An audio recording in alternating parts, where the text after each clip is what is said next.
Do you think your life is hectic?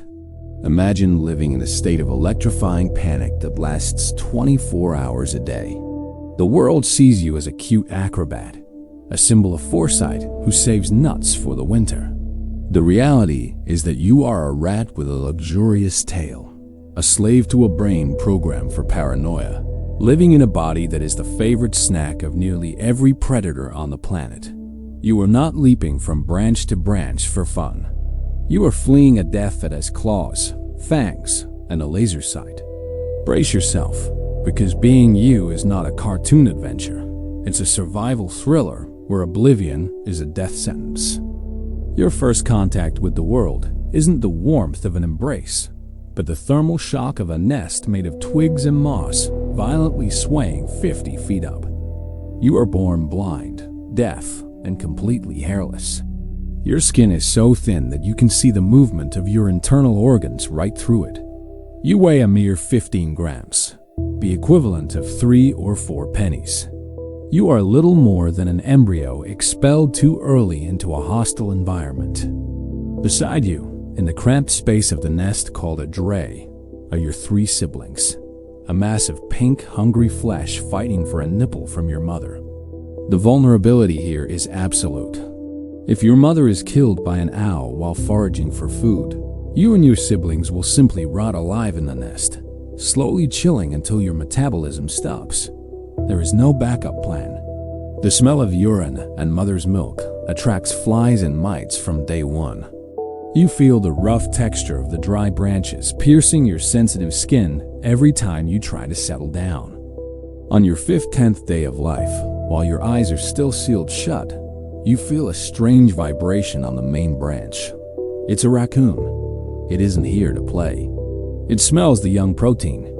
Your mother tries to defend you, emitting sharp alarm cries, but the fight is uneven. You feel the cold enter the nest when one of your siblings is yanked out and devoured alive mere inches from you. You survived only because you were at the bottom of the pile, covered by the remnants of the nest. The biological horror of being a squirrel starts before you even see the sunlight.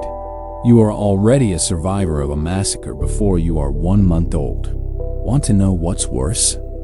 If food conditions are scarce, your own mother may abandon the weakest ones to ensure the strongest survive. You are not a child. You are a high-risk biological investment, and nature is ready to liquidate your stock at any moment.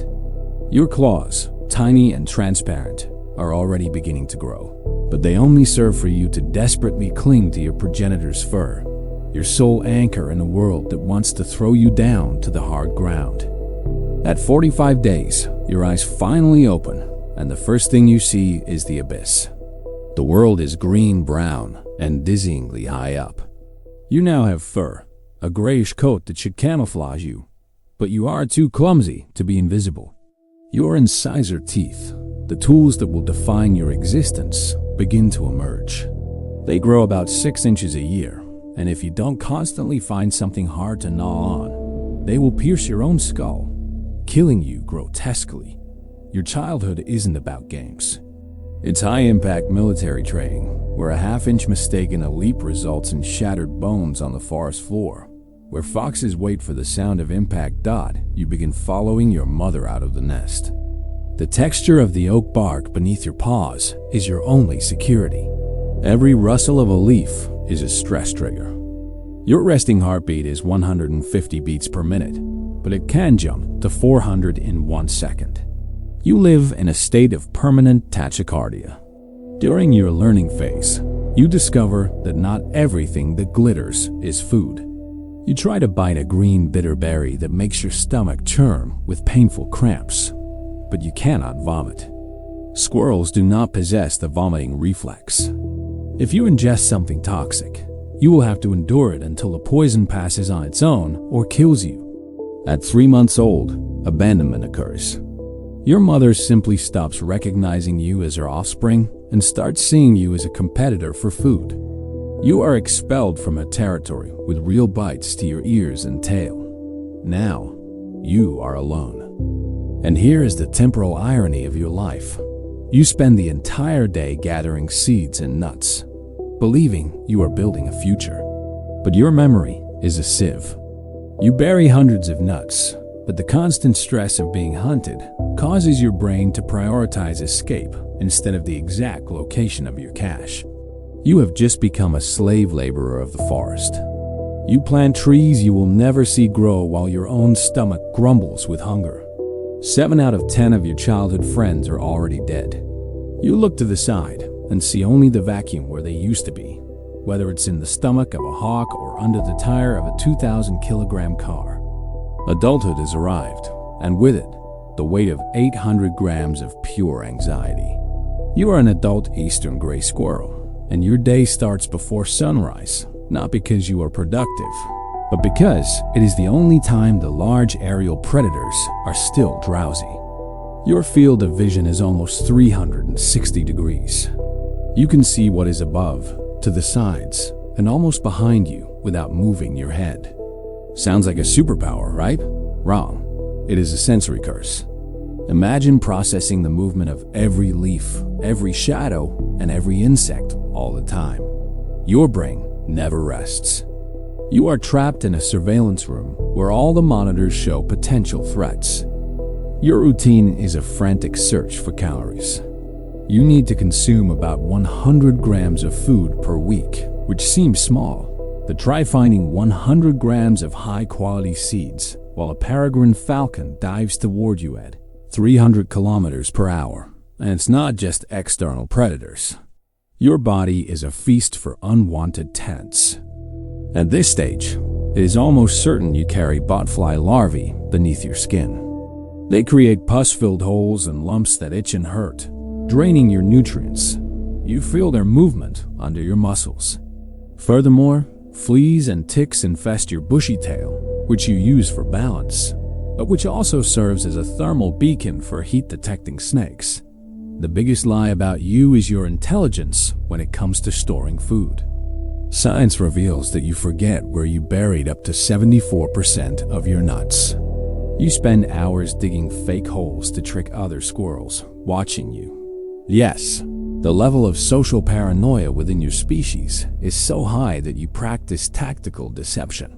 But at the end of the day, you also forget where you placed the real treasure. Winter approaches and the temperature drops to 10 degrees Celsius below zero. You do not hibernate. You enter a state of torpor, a semi-conscious state where your body violently shakes to generate heat, burning the few fat reserves you have. You wake up in the freezing middle of the night, desperate, digging in the snow and finding nothing. The ground is frozen solid, your claws bleed, and the nut you stored back in October was eaten by a mouse 3 weeks ago. You survive on scraps, on nutrient-deprived tree bark, and on fear. When spring finally arrives, the horror takes on a new face, the reproductive frenzy. For you, the male, reproduction does not involve romance. It involves an exhausting and violent marathon. When a female goes into heat, which lasts only a few hours on a single day, the scent of her hormones travels for hundreds of yards. Immediately, you and 10 other males begin a high-speed chase that can last the entire day. You race across logs, leap over chasms, and bite each other fiercely. You are not just trying to mate. You are trying not to be castrated by the teeth of a rival.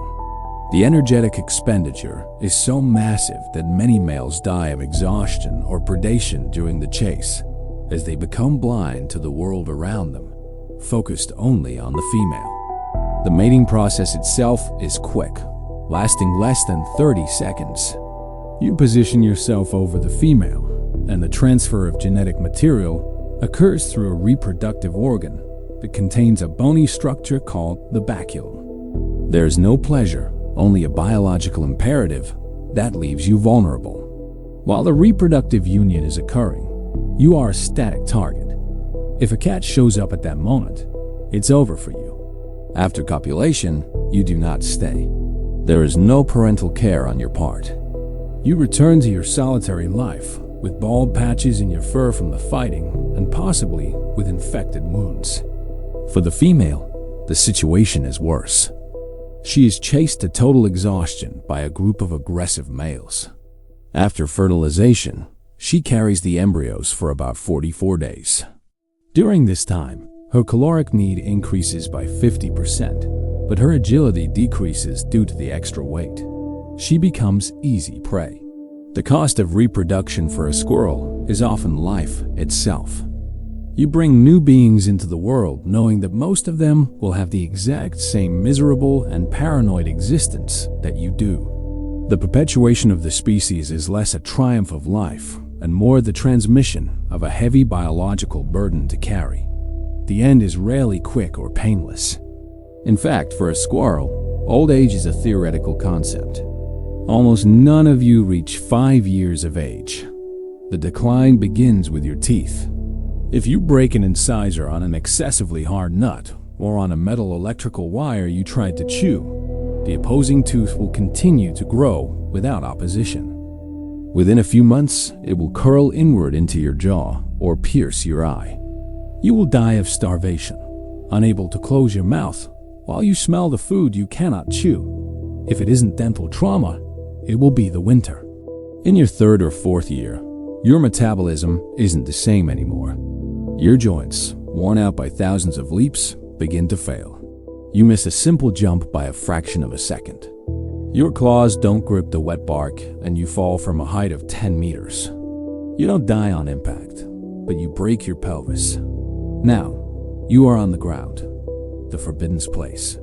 You try to drag yourself, feeling the texture of the damp leaves against your chest, but your hind legs are useless.